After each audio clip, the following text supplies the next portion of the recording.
Head kuulajad ja vaatajad!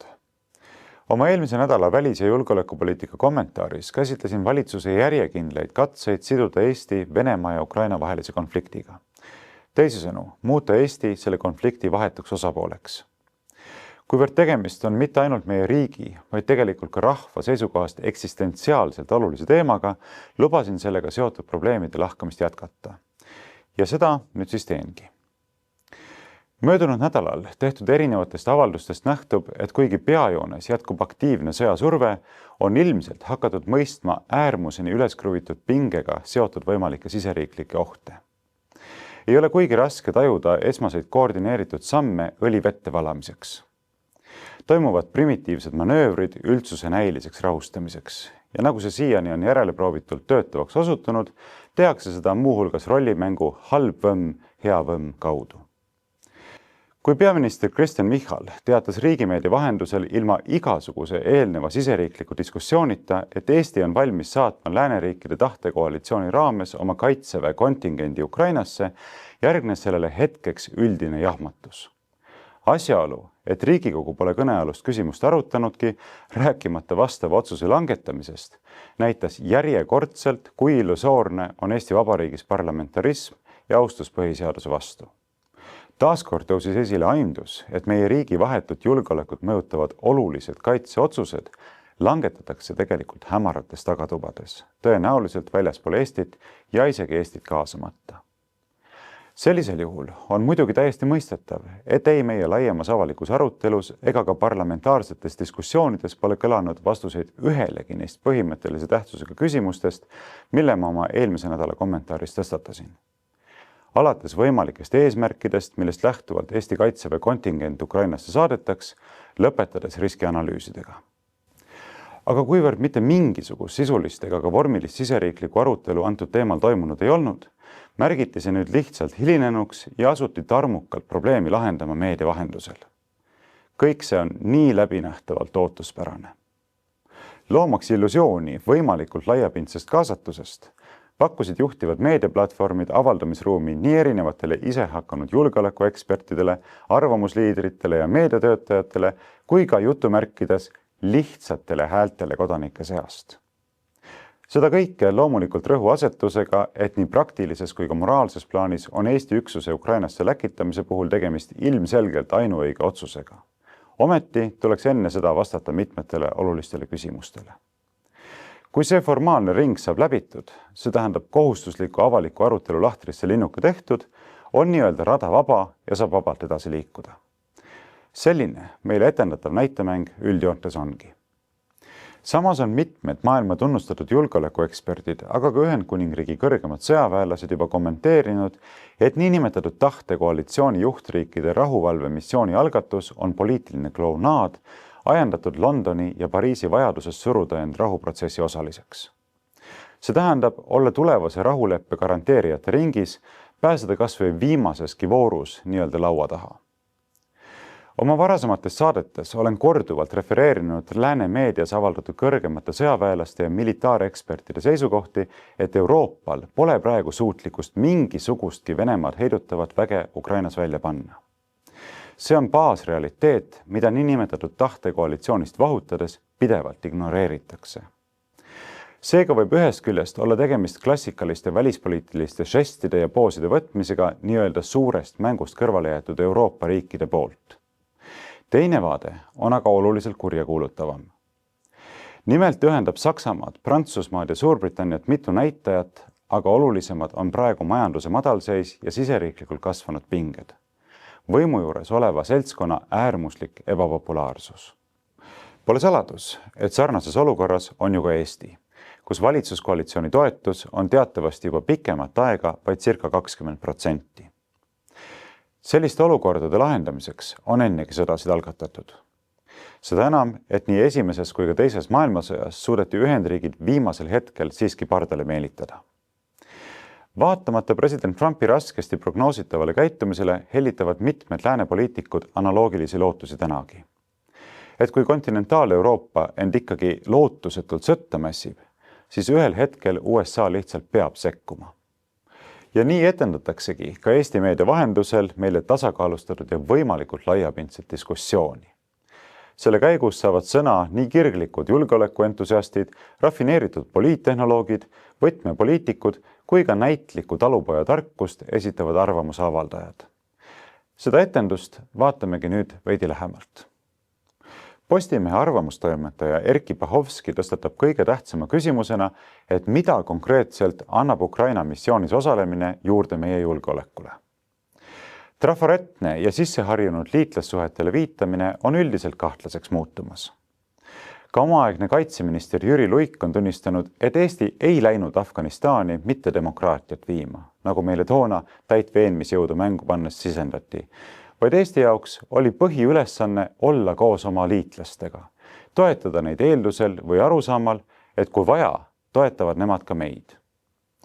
Kõrvalmärkusena võib mainida, et sellest, milliste kuritegudega niinimetatud liitlasvägede esindajad reaalselt Afganistanis tegelesid, kirjutas mõneti üllatavalt hiljuti isegi Postimees, tuues esile ühe Briti eriüksuslase mälestused, mille kohaselt tapeti valimatult ja sõltuvust tekitavalt nii sõjavange kui ka tsiviilisikuid, muu hulgas une pealt, halastamata isegi laste peale. Seejuures nenditakse artiklis, et sarnane muster jätkus BBC andmetel ka Iraagis. Neile asjaoludele tasub mõelda muulgas siis, kui teile tuleks järgmine kord sinilille rinde pakkuma. Aprill on veteranide kuu ja selle märgiks kannan ka mina rinnas aprillis sinilille. Igal juhul oleme meie, endine allutatud rahvas, käinud viimastel aastakümnetel truult kaasas kõigis lääne imperiaalsetes vallutussõdades. Kiites kaasa ja ka minnes kaasa. Kui liitlane kutsub, tuleb eetilis-moraalne pakett koju jätta. Võitlemine kaaslase eest minu kõrval pärineb mitte ideaalidele rajatud rahvusriigi kaitsjate, vaid puhtalt palgasõdurite leksikast. Aga nagu Bahovskigi möönab, pole liitlassuhetel põhinev julgeolekukord enam enesest mõistetav. Taani ohverdas USA nimel Iraagis ja Afganistanis kokku 50 oma sõdurit, kuid praegu räägivad president Trump ja asepresident Vance, et Taani ei ole olnud väga hea liitlane ning Gröönimaa oleks mõistlik USA-le loovutada. Euroopa kääbusriik Eesti, meist vähem on elanikke vaid Montenegro, Luksemburgi ja Malta-sugustel mikroriikidel, on suurriikide huve teenides kaotanud 16 kaitseväelast. Vigastatuid on kordades rohkemgi. See on meie jaoks suur ja valus ohver, aga Ukrainas käimasoleva sõja intensiivsust arvestades võib sellises suurusjärgus kaotus meid tabada ühest juhuslikust raketilöögist. Mitte vähetähtis pole ka planeeritava Ukraina missiooni rahvusvaheline mandaat. Ka Bahovski arvab, et ÜRO Julgeolekunõukogu mandaat on praktiliselt välistatud, kuna eeldaks Venemaa ja Hiina nõusolekut. Pigem jõutakse enne mingisuguse rahuni kui ÜRO formaalse mandaadini. Reformierakondlastest sõjapistrikud Eerik-Niiles Kross ja Marko Mihkelson en muidugi seesugustest pisiasjadest häirida ei lase. Kross küsib Postimehe veergudel avaldatud programmilises artiklis retooriliselt, et millist Eestit Putin pigem ründaks. Kas sellist, kes teatab, et tema küll oma mehi Ukrainasse ei saada, sest ta kardab venelasi, või sellist, kes seda enesest mõistetavalt teeb. Ja vastab ise, et meie osalus vajadusel ka sõjalises missioonis Ukrainas mitte ei suurendaks kordades Eesti sõjalisse konflikti sattumise võimalust, vaid hoopis vähendaks seda märkimisväärselt. See võib kõlada uskumatult, et sisenemine sõjalisse konflikti Venemaaga vähendab tõenäosust sattuda Venemaaga sõjalisse konflikti, aga just sedasi Kross olukorda raamistabki. Nimelt argumenteerib ta, et Eesti kaitsepoliitika üks aluspõhimõte on alati olnud usutav heidutus. Selle mõte on potentsiaalse vastase pidev veenmine, et sõjaline rünne meie vastu on määratud nurjumisele. Et meie vastus saab olema potentsiaalsele ründajale sedavõrd kahjustav, et risk ei tasu ennast lihtsalt ära. Aga siin peab ütlema, et Kross on kas väsinud ega valda enam teemat või püüab teadlikult eksitada. Keskmine regulaarne uudiste tarbija on kahtlemata kursis, et Eesti kaitsepoliitika aluspõhimõte ei ole juba aastakümneid olnud mitte iseseisval kaitsevõimel põhinev usutav, see tähendab reaalne heidutus, vaid niinimetatud jõukohane kaitse. Ehk et tegime täpselt nii palju, aga peamiselt vähem, kui kitsas inimressurss ja napid rahalised vahendid lubasid. Ülejäänu osas jäime lootma nii-öelda liitlastele. Neile liitlastele, kes meie Afganistani, Iraagi ja Mali vereohvrit meeles pidades hädakorral appi pidid tulema. Vähemalt nii kõik meie erinevad valitsused väitsid. Ent paraku oleme taas tagasi lähteruudus. Ühtlasi räägitakse, et Ukraina jaoks oleks kindlaim julgeolekugarantii NATO liikmelisus. Eesti on NATO liige, aga mingeid garantiisid meile küll ei anta. Ja olgem ausad, tegelikult pole ju kunagi antudki. Kuuleme vaid üha uutest ja uutest lisatingimustest, mida meil tuleb püüdlikult täita. Kuni sinnamaani välja, et nagu välisminister Tsahkna on selgitanud, peaksime hakkama loovutama oma maavarasid eesotsas fosforiidiga.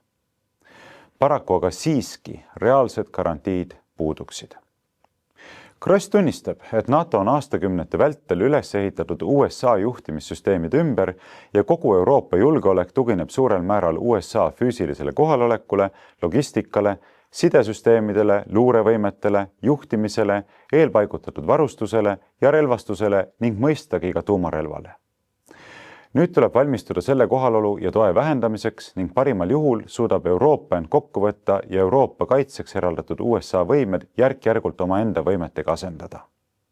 Krossi arvates on vähematki kõhklused, eriti aga üleskutsed Venemaad mitte provotseerida, meie julgeolekut otseselt halvendavad.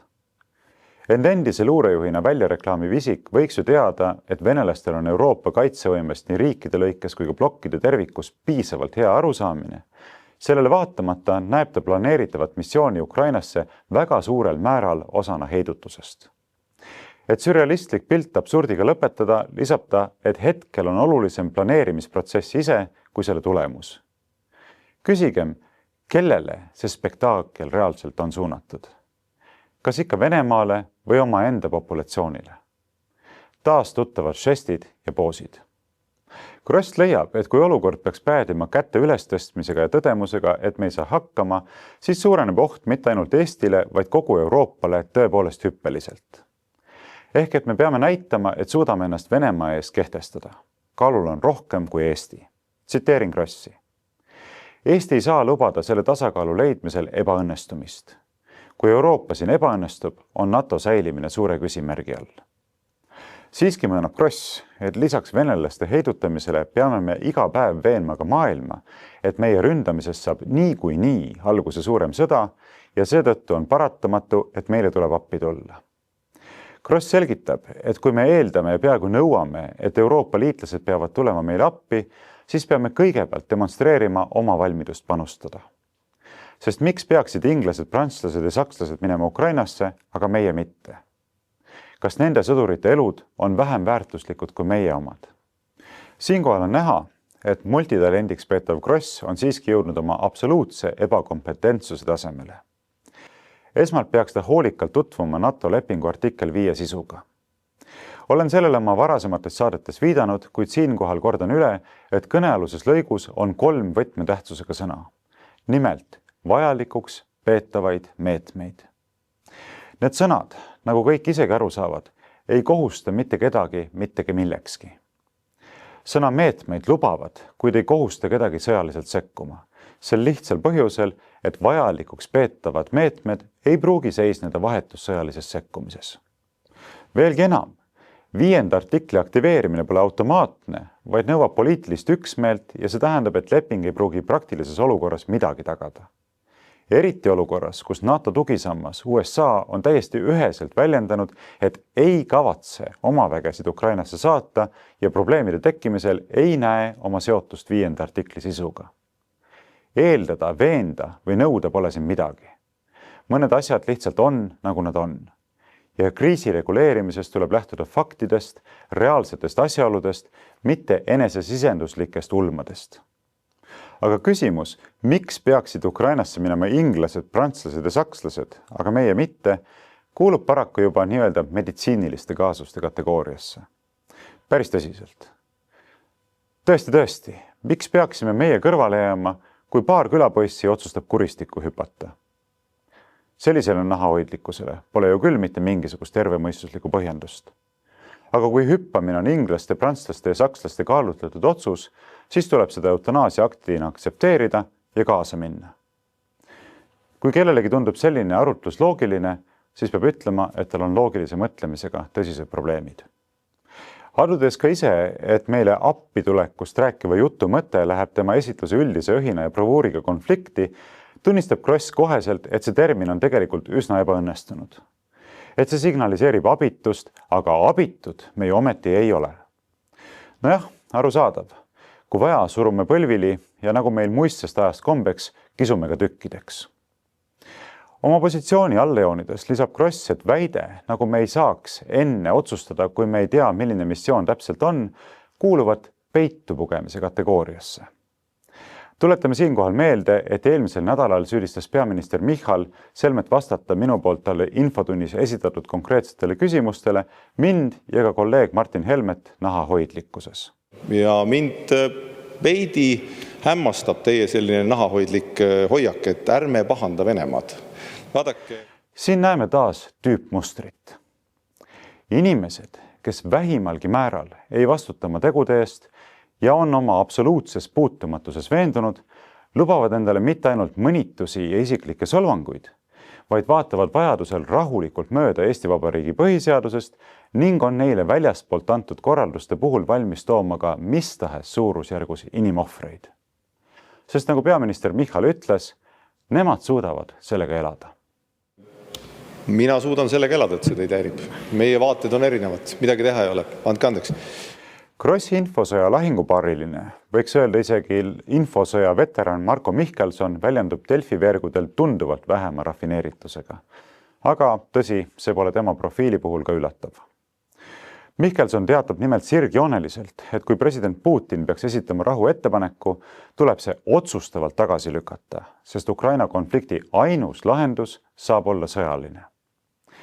Välis- ja julgeolekupoliitika eksperdina esitletav Mihkelson rabab tõepoolest pead pööritavate teesidega.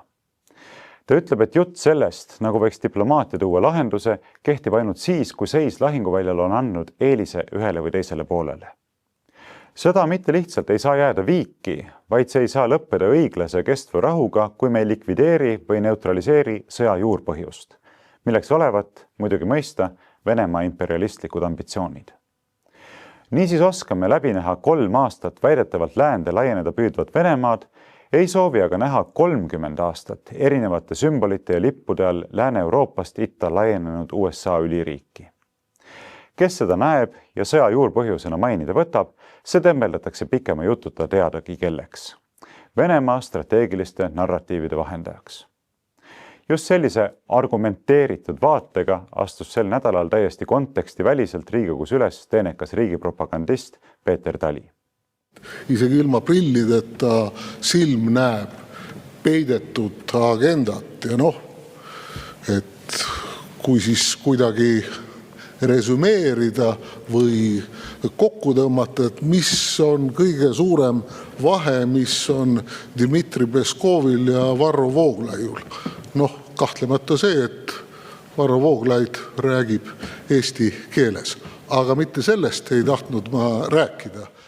Mihkelson küll tunnistab, et praegune olukord on kahtlemata keeruline ja ukrainlastele väheseid valikuid pakkuv, aga sellele vaatamata tuleb lääne liidritel Putini võimalik rahu ettepanek ühemõtteliselt tagasi lükata. Ehk siis kaastunne iga päev üha enam elusid ja territooriumi kaotavatele ukrainlastele, aga midagi pole teha. Sõda saab lõppeda ainult meie, lääne selgelt jõupositsioonilt. Nagu eelnevalt juba mainitud, näevad mitmed Euroopa riigipead praegu sõda ühe võimalusena juhtida rahva tähelepanu eemale aina suuremaks kärisevatelt siseriiklikelt probleemidelt ja võimalusena säilitada juhtiv koht närbuvate rahavoogude suunamisprotsessis. Erinevad uuringuagentuurid selles küsimuses ilmselt ei valeta. Reformierakond on kriisis partei ja jätkuvas kriisis on ka tema poolt juhitav uus-vana valitsus. Riigikogu valimisteni on jäänud alla 2 aasta ja järele jäänud aja jooksul püütakse teha kõik, et reitingut üles saada. Isegi Riigikogu riigikaitsekomisjoni sotsialistist liige Raimond Kaljulaid on jõudnud arusaamisele, et Krossi selgitused Ukraina missiooni vajalikkuse kohta on eelkõige katse kitsalt erakondlik huvi rahvusliku julgeoleku kuube riietada. Vahemärkusena olgu siinkohal siiski märgitud, et vaadates siseministri toolil istunud sotside juhi Lauri Läänemetsa lausvalelikku tegevust Eesti Kristliku Õigeusu Kiriku ja ka Pühtitsa kloostri ründamiseks, nähtab, et täpselt sama motivatsiooniahel on vägagi lähedane ka sotsidele endile. Usuvabadusest tuimalt üle rullides ja põhiseadust jalge alla talludes püütakse end esitleda julgeoleku kaitsjatena, lootes sellest ammutada vaid ajuloputatud masside seas odavat populaarsust. Aga siiski näeb nüüdseks opositsiooni ridadesse saadetud Kaljulaid riigis ja laiemalt Euroopas toimuva valguses Ukraina missiooni otsust loogilise sammuna. Kuid temagi märgib, et heidutamiseks on vaja usutavust. Ta nendib ohtu, et president Macronist levima hakanud strateegilise ebamäärasuse nakkus hoopis innustab Venemaad vastasseisu lõhestunud läänega eskaleerima ja NATO-t proovile panema. Kokkuvõtlikult näeb Kaljulaid Krossi ja Mihkelsoni artikleid sisepoliitilise hämana, mille peamine mõte on suunata eelseisvat debatti Reformierakonnale soodsal viisil. Kes on missiooni ehk sõja poolt, need on eestimeelsed ja julged, kes aga missiooni ja sõja vastu, need venemeelsed ja arad. Või nagu Michal ütles, nahahoidjad. Eesti Ekspressist Postimehe palgale kolinud Mikk Salu on hiljuti viidanud, et siiani pole ükski Eesti tipp-poliitik leidnud valemit rääkida julgeolekust nii, et inimesed muutuksid rahulikumaks ja kindlameelsemaks, selmet minna rohkem närvi ja hirmule. Põhjus sügavamaks järelemõtlemiseks peaks pakkuma Riigikantselei märtsikuine avaliku arvamuse seireuuring, mille tulemustest nähtuvalt on elanike usk Eesti riigi turvalisusse viimaste aastate madalaimal tasemel. Seejuures on usk Eesti riigi turvalisusse eriti madal just eestlaste seas, vaid 36%. Salu möönab, et uuringust avanev üldpilt on väga halb. Eesti inimesed on ärevil, närvis ja mures. Eesti on muudetud tüüpnäiteks, mille abil hirmutada. Lääne meedias ja mõttekodades avaldatakse tekste laadis Narva ja või Kärdla on järgmised, meie meedia töötab sünkroonis kaasa ja võimendab. Sihipäraselt kasvatatakse üldist ärevusfooni, sellest areneb välja maad võttev ja halvav, kõigeks nõustumiseks eeldusi loov hirm. Seejuures näitavad küsitluste tulemused, et usk Eesti riigi kaitstusse mitte ei kasva, vaid kahaneb. Salu toob näite, kus vesteldes hiljuti ühe ametnikuga mainis too vajadust hoida teatavat ärevuse taset. Hoida teatavat ärevuse taset. Sest kuidagi tuleb ju põhjendada, miks peab kaitsesse nii palju investeerima. See olevat omamoodi sotsiaalpedagoogika, kus otsitakse ärevuse õiget doosi, mille abil saaks ühiskonda motiveerida. Instrumendiks on siin muidugi Stratcom ehk populatsiooni meelsuse kujundamine riigi propaganda teel. Skisofreeniliste sõnumiedastuste plakati poisina meenub esimesena muidugi president Karis, kes ühel hetkel surub ja rebib, siis jälle manitseb, et räägime ühiskonnas liiga palju sõjast.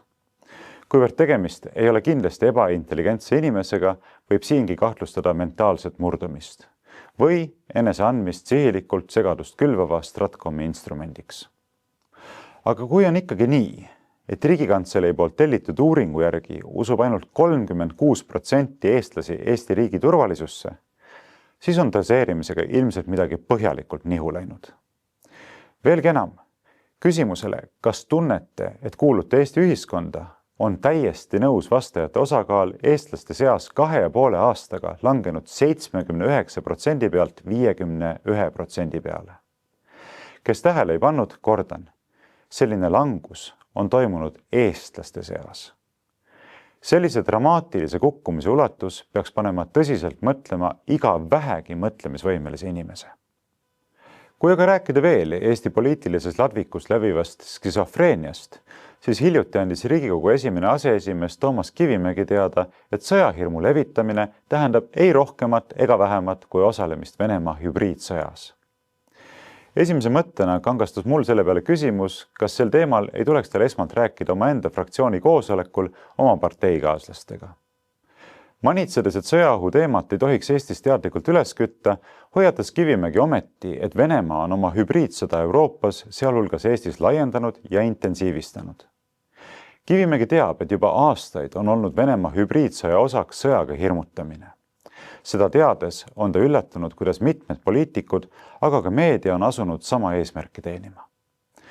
Kuivõrd hirmutajate näol on tegemist valdavalt reformierakondlastega või reformierakondliku toiduahelasse kuulujatega, siis teab Kivimägi sedagi, et mitte keegi neist pole idanaabri teenistuses, vaid kõik nad on tulihingelised Eesti patrioodid. Tõenäoliselt suunab nende käitumist vaid soov klikke koguda või lihtsalt tähelepanu saada. Siiski tähendab ka Kivimägi ära mitmed Eestis toimunud ja toimuvad negatiivsed muutused. Üheks neist väliskapitali väljavool. Nii et need tähelepanu klikid lähevad meile siiski mitutpidi kalliks maksma. Sõjahirmu teine negatiivne tagajärg olevat inimeste Eestist lahkumine või selleks ettevalmistuste tegemine. Nagu selgub, on ka Kivimägil endal tekkinud Hispaanias pidepunkt ja laialdane tutvusringkond. Kriminaalrannikuna tuntud Marbellas põnne kiigutavale Kivimägile teeb muret, et nii kapitali kui ka inimeste väljavool on sõjahirmu tõttu palju suurem, kui oleks loomulik. Ja see on jätnud negatiivse jälje Eesti majandusele. Taaskord tahaks hüüda, kes tegi? Teie ise ju tegite. On näha, et austatud asespiiker on kommunikatsiooni timmides tegelikult suures segaduses. Kas rahu Ukrainas on Eesti huvides või mitte? Loomulikult on, kinnitab Kivimägi.